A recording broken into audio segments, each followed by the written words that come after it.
আসসালামু আলাইকুম রহমতুল্লাহি বারাকাতুহু। আজকে আমি এসএম এর 4টি বৈশিষ্ট্য নিয়ে আলোচনা করব। আমি বরাবরই বলেছিলাম প্রথম ভিডিওতে যে আমি এসএম এর যে 4টা বৈশিষ্ট্য আলোচনা করব, এই 4টা বৈশিষ্ট্য হচ্ছে আরবি ব্যাকরণের জান এবং প্রাণ। তো এই 4টা বিষয় আমাদেরকে মুখস্থ করতে হবে এবং পর্যাপ্ত ভালোভাবে বুঝতে হবে। ঠিক আছে? তো আমরা দেখতে পাচ্ছি যে এসএম এর 4টি বৈশিষ্ট্য আছে। 4টি বৈশিষ্ট্য হচ্ছে মারিফা নাকেরা হওয়া, আদাদ হওয়া, জিন্স হওয়া, এরা হওয়া। মারিফা নাকেরা, আদাদ, জিন্স, এরাব। মারিফা নাকেরা, আদাদ, জিন্স, এরাব। এই 4টা সম্পর্কে আমাদের পরিপূর্ণ ধারণা থাকতে হবে। এখন এই যে মারিফাটা নিয়ে আমরা একটু আলোচনা করব। মারিফাটা আসলে 7 প্রকার। মারিফা বলতে বোঝায় যে সকল ইসিম নির্দিষ্ট, যে সকল ইসিম নির্দিষ্ট সেই সকল ইসিমকে বলা হয় মারিফা। আর এই যে নির্দিষ্ট ইসিমকে যদি নির্দিষ্ট করতে চাও বা নির্দিষ্ট এই সকল ইসিমের মধ্যেই নির্দিষ্টতা আছে, এই বৈশিষ্ট্যগুলো থাকে, তাহলে একটা ইসিম নির্দিষ্ট হয়ে যায়, অর্থাৎ মারিফা হয়ে যায়। তো মারিফা যে 7 প্রকার এটা আমরা একটু দেখি। মুজমারাত, আলাম, আসমাউল ইশারা, আসমাউল মৌসুলা, মোরাব্বে ইজাফত, মোরাব্বে আলিফলাম, মোরাব্বে নেদা।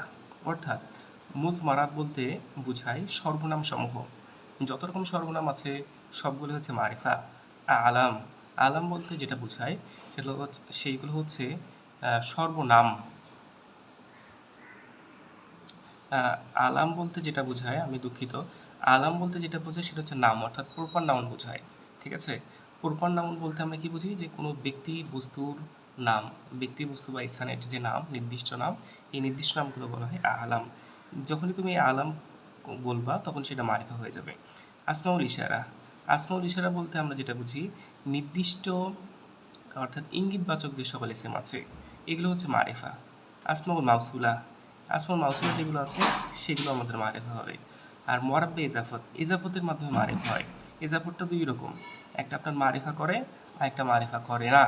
তো মারিফা করে এবং করে না কখন, যখন এই যে পাঁচ, এই উপরের যে 4টা এবং আলিফ লাম এই কয়টা যদি মুজাফেলা হিসেবে থাকে, মুজাফেলা হিসেবে থাকে, তাহলে সেটা হয়ে যায় সেটা মারিফা হয়ে যায়। আচ্ছা, এটা আর একটু পরে আমরা জানবো, এই ইজাফত নিয়ে আমরা যখন কাজ করব তখন পুরোপুরি জানতে পারবা। এরপর হচ্ছে মোরাব্বে আলিফলাম, আলিফলাম দ্বারা যদি কোনো এসএম যুক্ত থাকে, আলিফলাম যদি কোনো এসএমে যুক্ত থাকে তাহলে সেই এসএমটি মারিফা হয়ে যাবে। মোরাব্বে নেদা, অর্থাৎ হরফি নেদা দ্বারা যদি তুমি কাউকে আহ্বান করো তাহলে সেটা কি হয়ে যাবে, মারিফা হয়ে যাবে, অর্থাৎ নির্দিষ্ট হয়ে যাবে। তাহলে এই 7টা জিনিস তুমি যেখানে দেখবা বলে দিতে পারো সেই এসএমটি মারিফা। ঠিক আছে?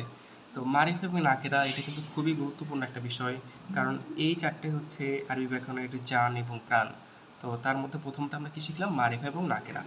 নাকেরা সাধারণত যদি এই কয়েকটা, এই 7টা আলামত যদি কোনো ইসমের মধ্যে না থাকে তাহলে সেটা হয়ে যায় নাকেরা, অর্থাৎ সাধারণত শেষে তানবিন থাকে, যে সকল এসএমের শেষে তানবিন থাকে, এই এই ওজন, এই আমলগুলো আসে না, এগুলো হয় না, তখন সেটাকে আমরা বলি নাকেরা।